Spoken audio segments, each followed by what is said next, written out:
Here is a question I want you to sit with before we go any further.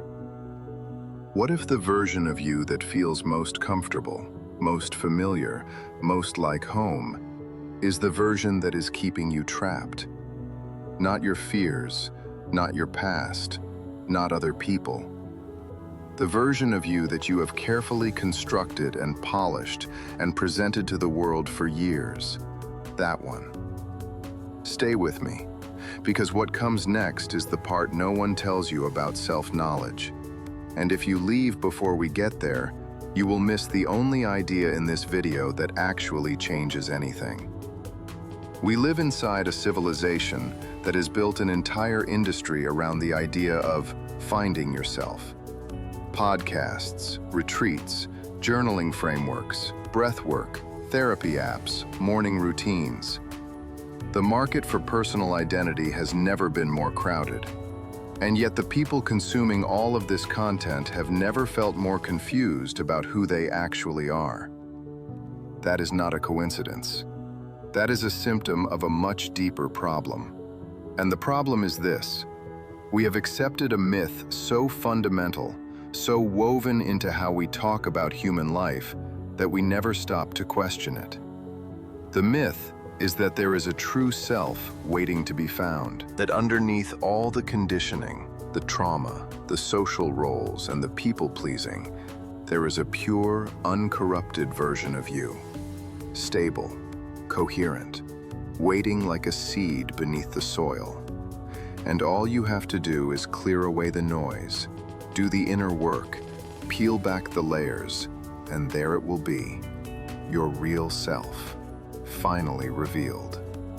This is the cultural myth we are going to dismantle today. Not because the idea of self-knowledge is wrong, but because this particular version of it, the archaeology model, the idea that you dig and eventually find something solid underneath, this version has a hidden cost that almost nobody names. And that cost is showing up in your life right now, even if you cannot see it yet. Let us start with where the myth comes from, because it did not appear from nowhere. The idea of a fixed inner self, a soul-like core that defines who you truly are, has ancient roots. But in the modern Western world, it took its most powerful form during the Romantic period of the 19th century. Thinkers and poets began to push back against the industrial rationalism of their era, against the idea that human beings were just productive units, cogs in an economic machine.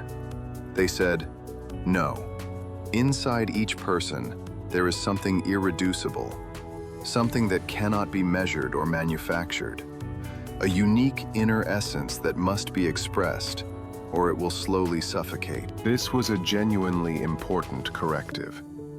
It gave us the language of authenticity. It gave us permission to say that not every life path suits every person. It planted the seed of what we now call individualism. But then something happened. The 20th century took this poetic idea and turned it into a consumer product. Find yourself, discover your passion, live your truth, be authentic. These phrases entered the vocabulary of self-help, of advertising, of motivational culture. And in that translation, something essential was lost. The original Romantic insight was that each person has a unique way of engaging with the world that deserves to be honored. A mode of being, not a fixed object. What the market sold instead was something much simpler and much more dangerous.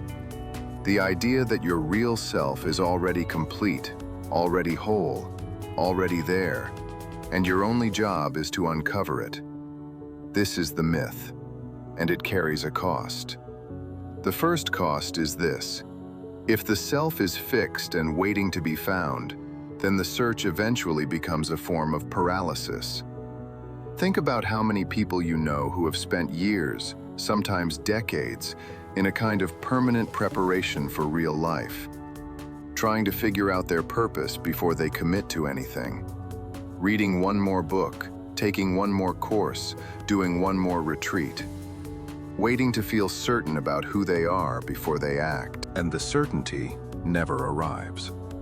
Because certainty about a fixed self cannot arrive, because that is not how human beings work.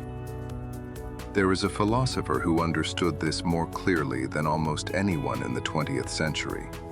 His name was Jean-Paul Sartre, and his core argument was almost violently simple.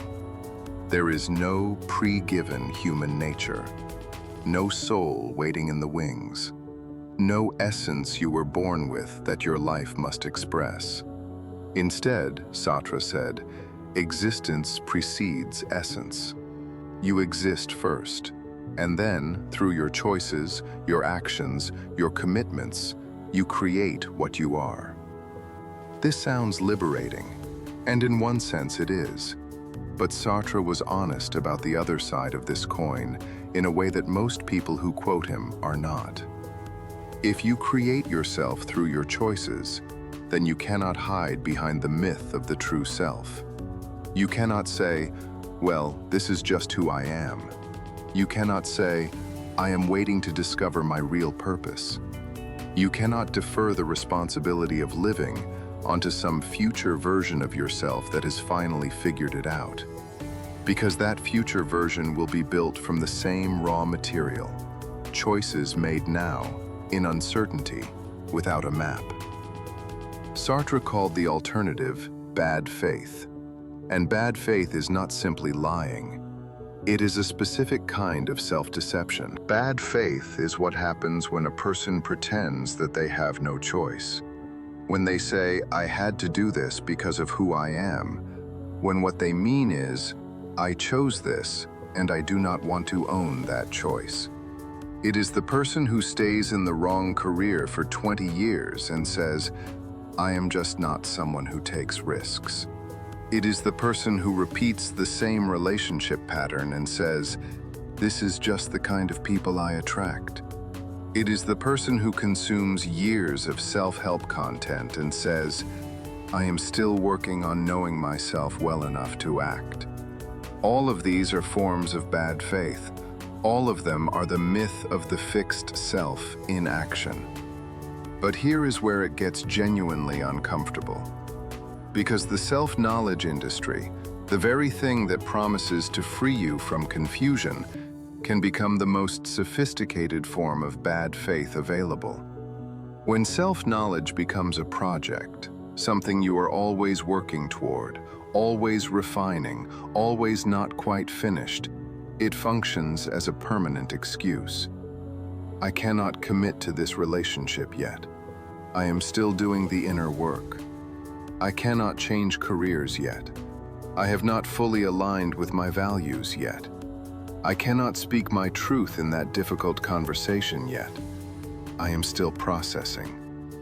The inner work becomes a buffer between you and the actual demands of living, a way of staying busy with yourself while avoiding the terrifying openness of genuine choice. This is the real cost of the myth.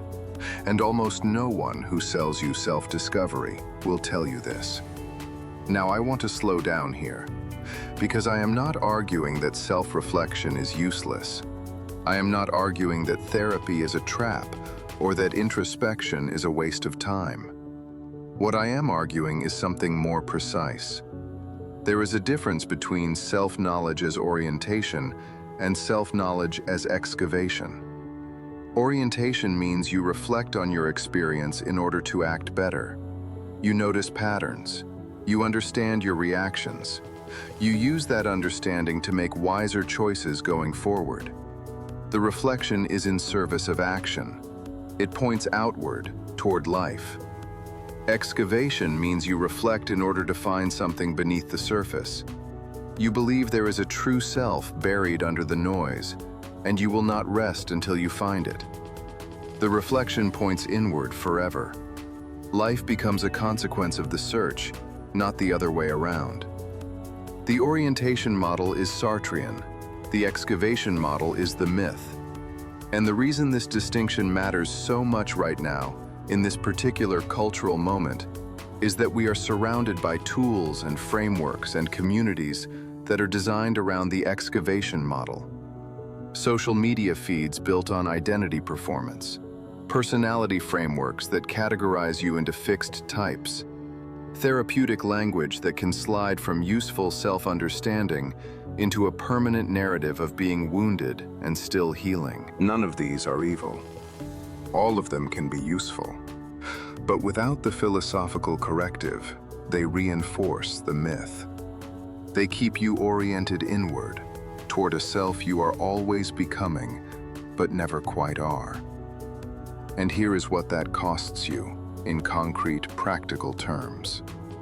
Most people who accept this video to this point, and I want to acknowledge that if you are still here, you are part of a minority who actually engages with ideas at this level. Most people who reach this point will feel a resistance. The resistance sounds like, but I really do need to know myself better before I can make that decision. And that resistance is the myth speaking, not you, the myth. Let me give you a different frame, one that is more honest about how human identity actually works. The philosopher Derek Parfit spent decades thinking about personal identity. What actually makes you the same person across time? And what he discovered, after years of extraordinarily rigorous analysis, was profoundly disorienting. There is no single continuous self threading through your life like a spine. What exists is a series of overlapping psychological connections. Memories, intentions, beliefs, desires, linked in chains across time, but not anchored to any single unchanging essence. You are not a fixed thing. You are a pattern, a narrative, a living process of continuity and change. This is not nihilism. Parfit himself said that once he truly understood this, he felt liberated. Because if the self is a pattern rather than a fixed object, then you are not failing when you change. You are not betraying your true self when your values evolve. You are not lost when you cannot find the stable core of who you are. Because there is no stable core to find. There is only the ongoing activity of being a person. And that activity is made up of choices, small ones and large ones. Choices about what to pay attention to, what to commit to, what to walk away from, what kind of person you are in the process of becoming. This is the reframing that actually changes how you live. Not who am I really underneath it all, but who am I building through what I do right now. Those two questions feel similar. They are profoundly different. The first question sends you inward into archaeology. The second question sends you forward into action. The first question can wait forever for an answer. The second question answers itself through how you live today. Now let us look at what this actually means for the practical territory of a life. Because philosophy that cannot find its feet in the real world is decoration. And this idea has very specific implications for three domains that most people navigate with enormous confusion. The first domain is purpose. The mythology of the true self generates a particular kind of suffering around purpose. The belief that you have a calling, a specific mission pre-written somewhere in your essential nature, and your job is to discover it. And if you have not found it yet, something has gone wrong. This belief produces what the psychologist Barry Schwartz called the paradox of choice applied to identity. The more options you have, the more anxious you become that you might be missing the right one. The more time you spend searching, the more you feel the pressure of not having found it yet. But purpose is not found. Purpose is built. It is built through sustained engagement with things that matter to you, even before you are certain they are the right things. It is built through showing up consistently for work that has some meaning, even imperfect meaning. It is built through commitment, through difficulty, through the refinement that only comes from actually doing something for a long time. The philosopher Albert Camus understood this in a way that cuts through all the purpose discovery language. Camus was not interested in pre-given meaning. He was fascinated by a simpler and harder question. How do you live well in the absence of guaranteed meaning? His answer was not to find your true purpose. It was to revolt, to push against the absurdity of a world that offers no final answers by choosing, deliberately and repeatedly, to engage with life fully anyway. To create meaning through the act of living, not to discover meaning waiting for you on the other side of enough self-reflection. This is not the same as saying nothing matters. It is saying that what matters, matters because you have decided it does, and you have proven that decision through your actions, not because a search through your inner archaeology confirmed it. This changes everything about how you approach purpose. Instead of searching, you build. Instead of waiting to feel certain, you commit provisionally and revise as you go. Instead of asking, "What is my true calling?" you ask, "What am I willing to do the hard and unglamorous work of for the next several years?" That second question is answerable.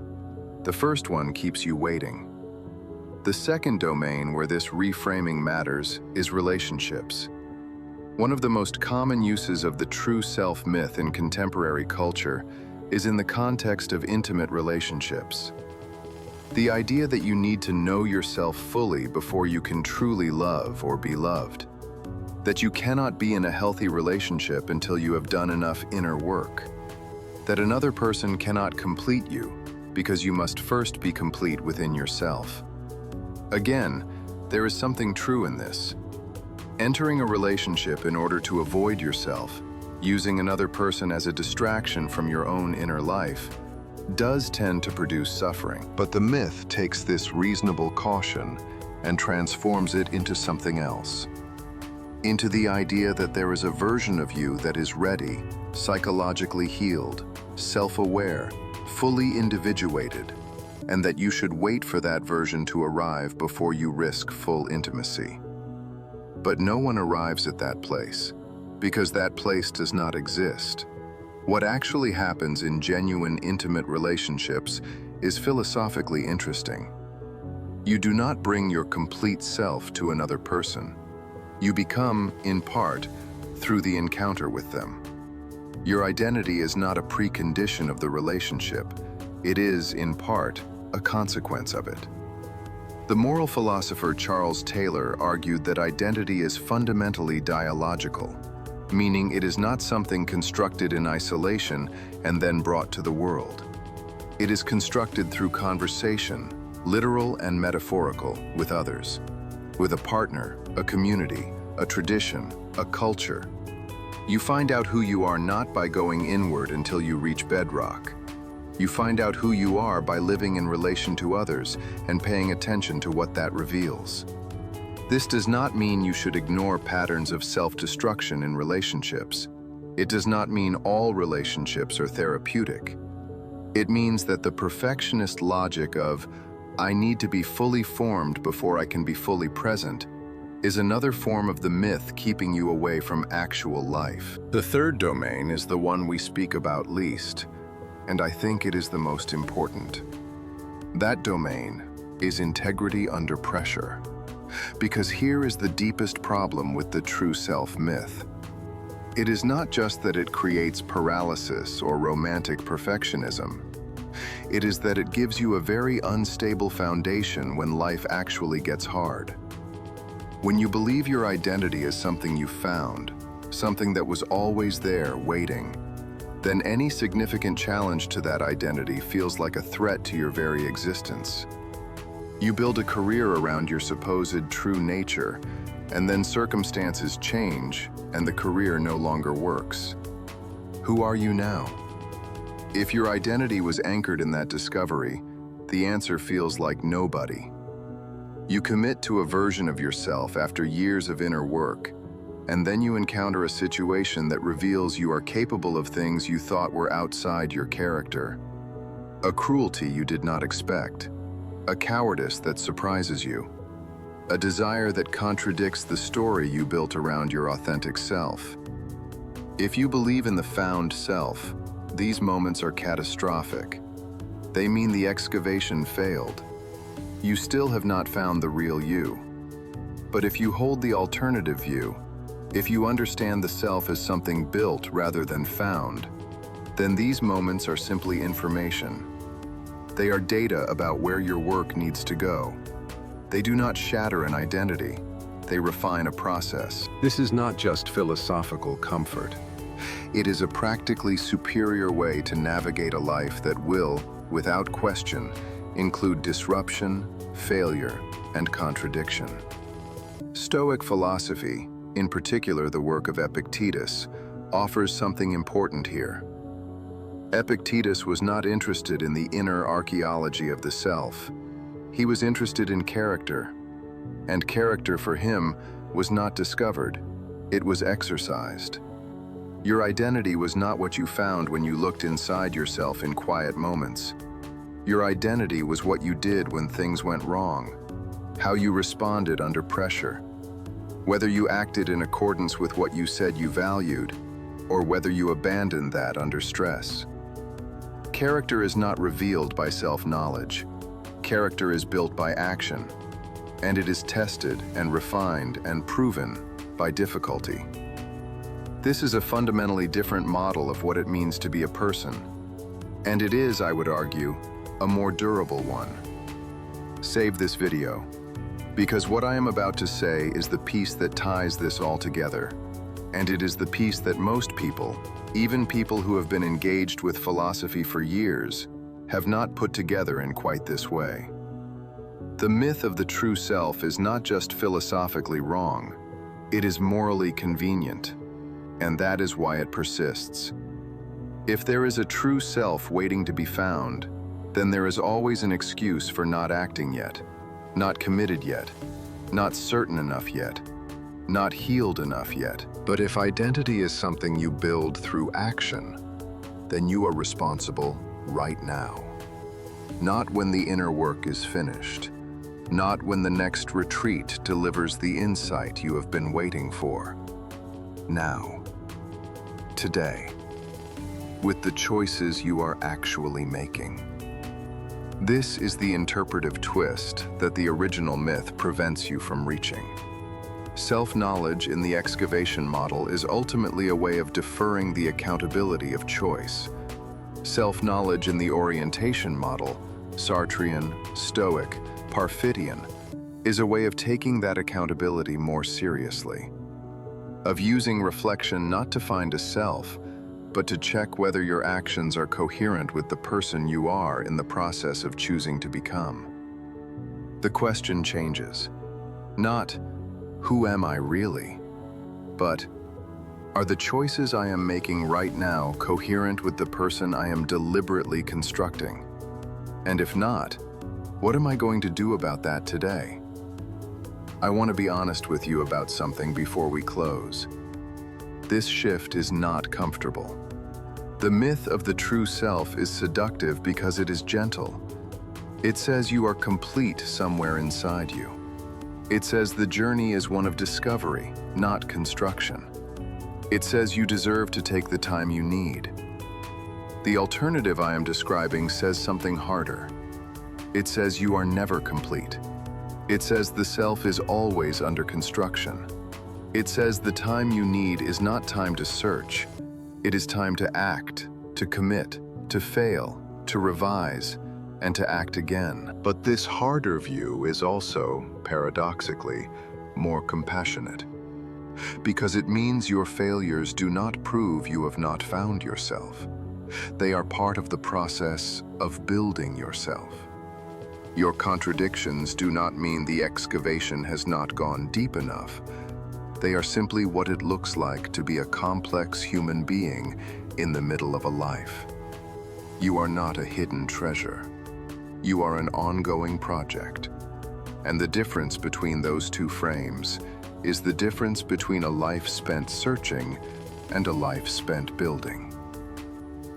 I want to leave you with a specific, concrete practice, not a framework to study, not a concept to internalize, a practice. At the end of each day, not in the morning when everything feels possible, but at the end, when you can see what actually happened, ask yourself one question. Was the person I was today consistent with the person I am choosing to become? Not, did I meditate? Not, did I journal? Not, do I feel more in touch with my authentic self?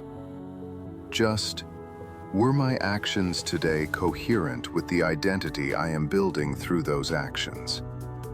This question works because it does not require you to have found anything. It only requires you to have decided something, even provisionally, even imperfectly, even if the decision changes tomorrow. It keeps the construction project active. It keeps you oriented forward, toward action and consequence, rather than inward, toward a self that keeps not quite materializing. And over time, the accumulation of answers to that question is your character. Not something you discovered, something you built. Most people who watch content about self-development will never ask that question, not because they do not have access to it, but because the myth is more comfortable. You are not most people. Otherwise, you would not still be here. If this reframe shifted something for you, even a small thing, even a crack in the architecture of the myth, I want to know. Leave it in the comments, not to share a lesson, just to mark the moment. Because the act of naming what changed is itself part of the construction. And if someone in your life is caught in the excavation loop, searching, always searching, waiting to feel ready, share this with them. Not to fix them, just to offer an alternative frame. Because sometimes one idea at the right moment changes the entire trajectory. The self is not waiting for you. You are building it, right now, with every choice you make, including the choice of what you do in the next 5 minutes after this video ends. That is the most honest thing I know how to say about what it means to be a person. Go build something real,